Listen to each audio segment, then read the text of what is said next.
Case Bellevue de Conakry, capitale d'un jour de l'Union du fleuve Mano. Chef d'État de la Sierra Leone, du Libéria, de la Guinée-Conakry, le représentant du président Alassane Ouattara de Côte d'Ivoire, la représentante de l'Organisation des Nations Unies pour l'Afrique de l'Ouest ont passé en revue le fonctionnement de l'Union, examiné la situation des États après la crise de la fièvre à virus Ebola, la restructuration du secrétariat général, sans oublier la question cruciale du terrorisme dans la sous-région à la lumière de la situation ivoirienne. Le renforcement de la coopération entre les États membres de l'Union du fleuve Mano,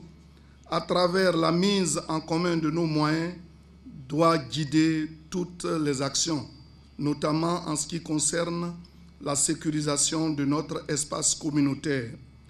C'est seulement à ce prix que nos États pourront poursuivre la marche vers le développement économique et social en faveur de leurs populations respectives.